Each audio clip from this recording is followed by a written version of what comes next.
Previously, in the days of the judges, Israel was a scattered people, divided, directionless, and often in disobedience. In the small story of Ruth, we saw a glimpse of loyalty and hope in Bethlehem. But that quiet hope was only the beginning. A prophet is about to rise, and with him, the birth of kings. Part 1, Samuel's birth and calling. The story begins not with a warrior or a crown, but with a desperate prayer. In a time when Israel had no king, and everyone did what was right in their own eyes, a woman named Hannah cried out to God. She was barren, ridiculed, broken. At the tabernacle in Shiloh, she poured out her heart, not with loud words, but with silent lips and a trembling soul. God heard, and in time, Hannah gave birth to a son. She named him Samuel, meaning, God has heard.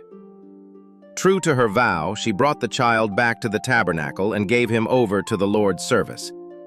A boy raised not in a home, but in the house of God. Samuel grew under the care of the old priest Eli.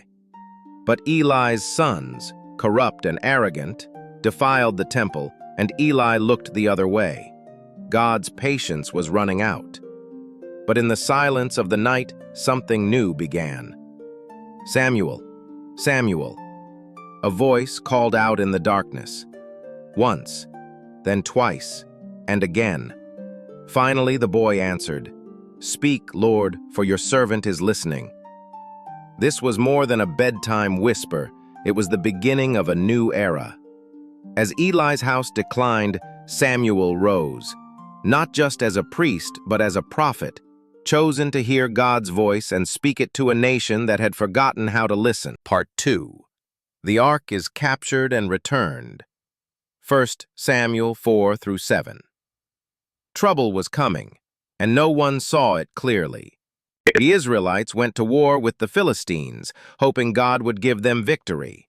But they didn't seek God, they just carried the Ark of the Covenant like a magic charm into battle. It was a symbol of God's presence, yes, but Israel wanted the symbol without the surrender. They were crushed, thousands died, and worse, the Ark of God was captured. The unthinkable had happened. Back in Shiloh, an old man sat by the road. Eli, nearly blind, was waiting for news. When he heard the ark was taken and his sons were dead, he fell back in his chair and died. The high priest was gone. The tabernacle was silent. It seemed like God himself had left. But the ark was not a trophy. The Philistines brought it into their temple, placing it beside their idol, Dagon.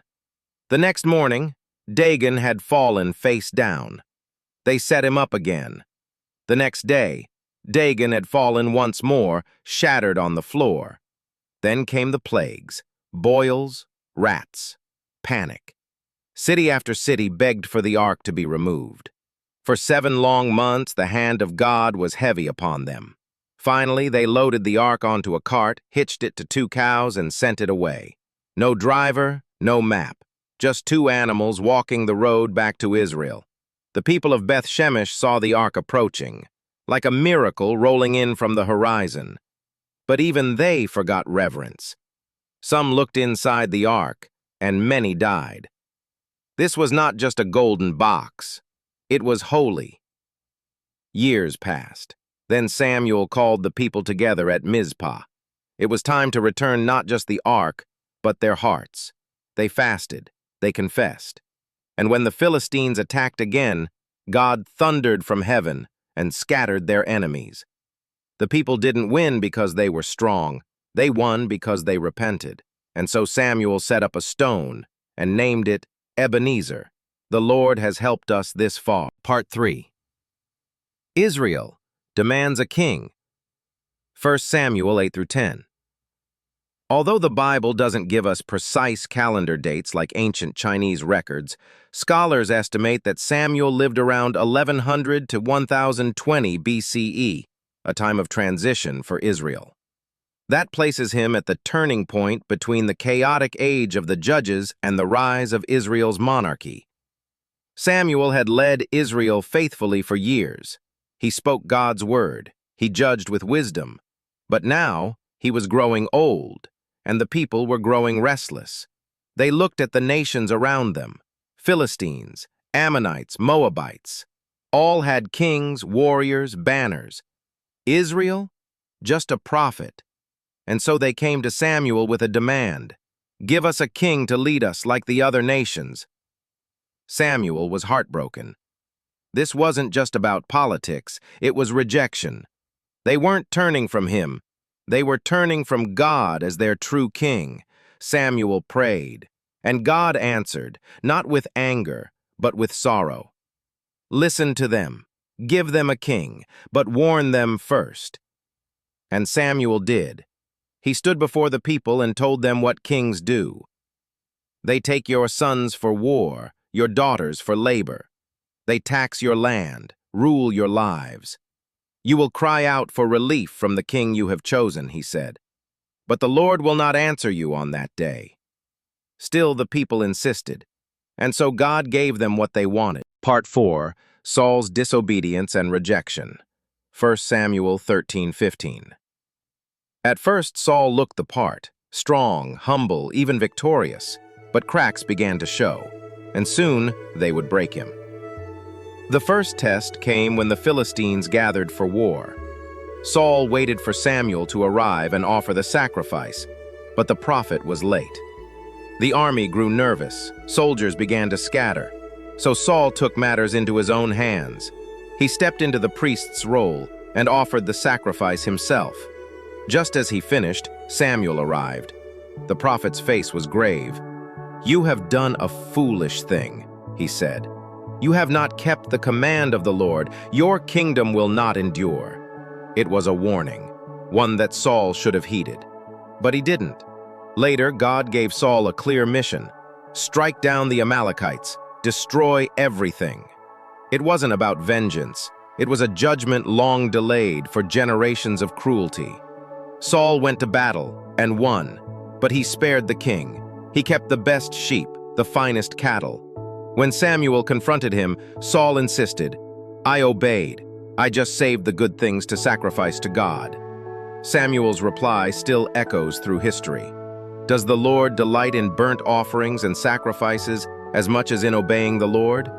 To obey is better than sacrifice, and to heed is better than the fat of rams. Saul's heart had drifted. He obeyed selectively, covered it with religion, and blamed others. Then came the sentence: "Because you have rejected the word of the Lord, he has rejected you as king." Saul begged for forgiveness, but his sorrow was shallow. He wasn't repenting, he was trying to save face. Samuel turned to leave. Saul grabbed his robe, and it tore. Samuel looked back and said, "The Lord has torn the kingdom of Israel from you today, and has given it to someone better than you." It was the end of an era, though Saul would still wear the crown. But from that moment on, God's favor had left him, and the search for a new king had already begun. Part 5. The Rise of David.